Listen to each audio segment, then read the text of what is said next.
నా పేరు రిషిక. నేను ఇంటర్ సెకండ్ ఇయర్ చదువుతున్నాను. ఇదే మా లోకల్ ప్రకాష్ నగర్, ఇక్కడే ఉంటాం, లోకల్లో ఉంటాం మేము.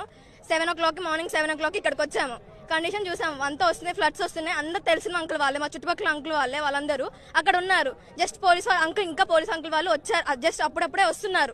వచ్చారు, చూశారు, వాళ్ళు వస్తున్నారు. ఏం ప్రయత్నం చేసుకోకుండా అయ్యా మేము వస్తాం, వాళ్ళని మీకు తీసుకొస్తాం, సేఫ్ గా తీసుకొస్తాం, అది మా బాధ్యత, అన్ని చేస్తాం, అది ఇదని అన్నారు. కానీ ఇప్పుడు ఒక మంత్రి వచ్చిండంట, చెప్పండి, వచ్చిండు, చూసిండు, పోయిండు. మళ్ళీ పేరుకి 3 మంత్రులు ఉన్నారు. జనాలు ఉరుకుంటా పోతారు ఓట్లాడడానికి. ఎందుకున్నారమ్మా మీరు ఓట్లాడడానికి? ఎందుకు వెళ్తారు వారు ఓట్లాడడానికి? ఓట్లు కావాలంటే అమ్మ మీకు ఇది చేస్తాం, అమ్మ మీకు ఇది చేస్తాం, అమ్మ మీకు ఇది వండు, మీకు ఏమైనా కావాలంటే ఇది చేస్తాం, అది వండుతాం, ఇది కాదు మీకు ఏమైనా కొనిస్తాం, ఇది మీకు ఏ అవసరం వచ్చినా మేము చూసుకుంటా ఉంటారు. ఏం చూసుకున్నారు? అమ్మ 9 మందిని కాపాడలేకపోయారు. ఈ జనాన్ని అంత ఎట్లా కాపాడతారు మీరు? 3 మంత్రులు ఉన్నారు మీరందరూ.